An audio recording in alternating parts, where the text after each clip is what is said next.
Est-ce qu'on peut conserver des données de paiement pendant combien de temps, et en particulier dans le cadre d'un abonnement?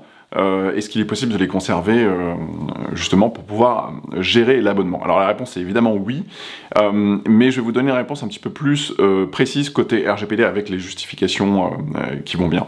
Donc de manière générale, lorsque vous collectez et traitez des données à caractère personnel, on doit toujours se poser la question de en vertu de quoi on les collecte, en vertu de quoi on les traite. Et en particulier, par rapport à l'article 5, qui est quand même un des articles, un des piliers qui impose beaucoup d'obligations au titre du RGPD, eh bien vous allez trouver dedans un certain nombre de principes, dont le principe de minimisation des données à caractère personnel. C'est-à-dire que vous devez traiter, collecter et traiter le minimum possible de données à caractère personnel par rapport à vos finalités, par rapport à vos objectifs, par rapport à la raison pour laquelle vous opérez le traitement de données à caractère personnel. Donc ce principe de minimisation, il est toujours connecté à la finalité pour laquelle vous traitez ces données. C'est-à-dire que si vous, là, en l'occurrence, si on prend un exemple clair de l'abonnement, pourquoi vous traitez des données, pourquoi vous collectez et traitez des données relatives au paiement? Eh bien, c'est pour pouvoir gérer l'abonnement. Et donc, en fait, sans ces données à caractère personnel, on ne pourrait pas gérer l'abonnement, ce ne serait pas possible.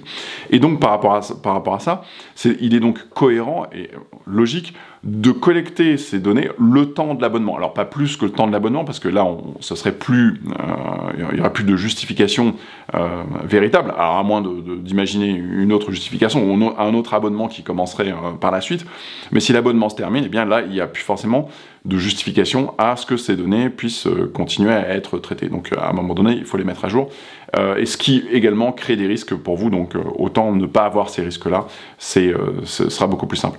Donc voilà, à chaque fois que vous réfléchissez sur voilà, quelles sont les données à caractère personnel que l'on peut traiter, repensez toujours d'abord quelle est votre finalité, pourquoi vous allez traiter ces données à caractère personnel, et ensuite eh bien, vous allez regarder quel est le volume de données à caractère personnel que vous allez traiter, donc quels sont les différents types de données par rapport à chaque finalité que vous allez traiter, et puis vous allez vous poser la question, voilà, est-ce que c'est strictement nécessaire? Est-ce qu'il est strictement nécessaire de collecter ces données?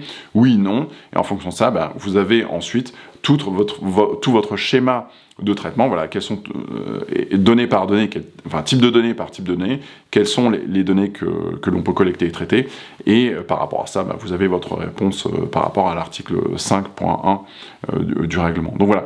Donc si ça c'est pas clair pour vous, bah, jetez un petit œil aux formations que j'organise. J'organise régulièrement des formations de 2 jours à Paris sur la protection des données à caractère personnel. On voit vraiment tout le process de conformité du règlement européen, voilà, comment, et c'est vraiment organisé comme un processus, c'est voilà, comment s'assurer qu'on met une organisation en conformité au RGPD, comment est-ce qu'on diminue ces risques, comment est-ce qu'on maîtrise vraiment l'ensemble des risques qui sont causés par le règlement, de sorte que vous puissiez avoir quelque chose de vraiment opérationnel. Voilà, je vous mets le lien ci-dessous, et jetez un petit œil à la formation si c'est un sujet pour vous, et si vous n'êtes pas déjà abonné à la chaîne, bah, profitez-en pour vous abonner, et j'espère vous retrouver à bientôt. Ciao, ciao!